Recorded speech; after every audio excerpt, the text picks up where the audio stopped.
At 31, Richard avoided birthday parties, not because he hated cake, but because every candle felt like a reminder. Another year older, another year without the life he thought he'd have by now. While his friends talked about promotions, marriages, and mortgages, Richard nodded, smiled, and quietly wondered where he went wrong. If you've ever felt that knot in your chest, the feeling that life is passing you by, this story is for you. Richard did everything right. Good grades, college degree, big dreams. But life didn't unfold the way he was promised.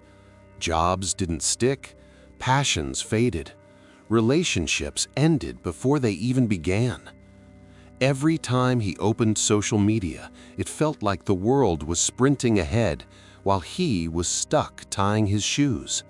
He wasn't lazy, he wasn't careless, he was just lost, and he blamed himself for it every single day.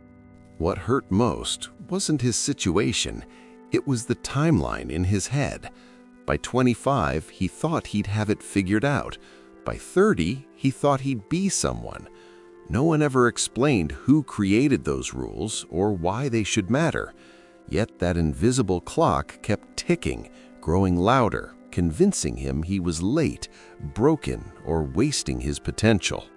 Comparison became a daily habit. Every scroll was a reminder. A high school friend launched a startup, a cousin bought a house, someone younger became successful overnight. Richard compared his behind-the-scenes chaos to everyone else's highlight reels. He never saw their failures, doubts, or quiet fears, only the finish lines, never the detours. One night, after another rejection email, Richard sat alone in his car long after the engine stopped. The street was silent, but his thoughts were loud. Maybe this is it, he thought. Maybe this is all I'll ever be. Not dramatic, just exhausted. Tired of hoping, tired of starting over, tired of feeling late in a race he never agreed to run. That moment wasn't loud, but it was heavy. The shift didn't come as a miracle, it came as a question. What if I stopped trying to catch up and started trying to understand myself? Richard didn't suddenly become confident or successful, but he gave himself permission to pause, to breathe, to forgive the past instead of punishing it. For the first time, he wasn't chasing someone else's life, he was listening to his own.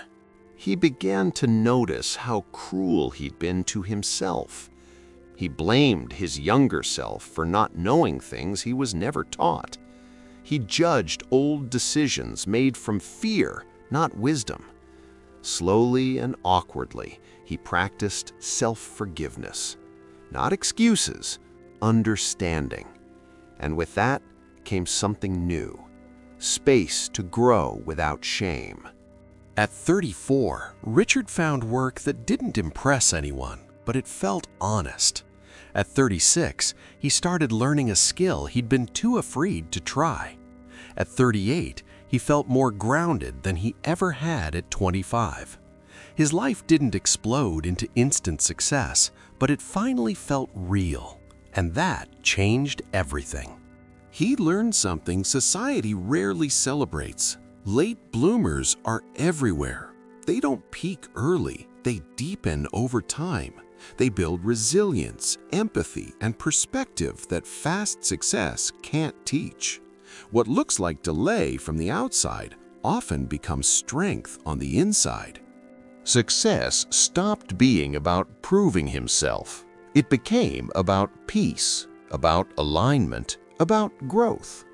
Richard no longer measured his worth by milestones he never chose.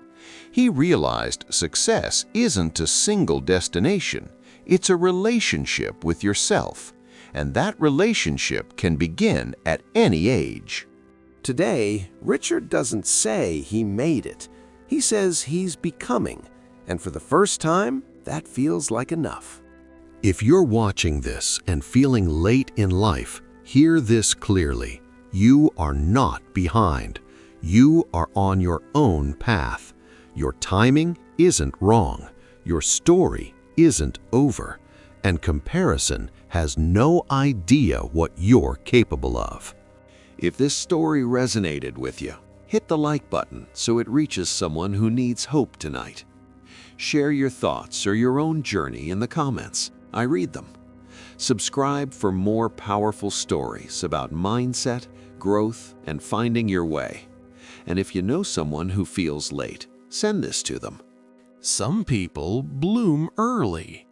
Others bloom deeper. And both are right on time.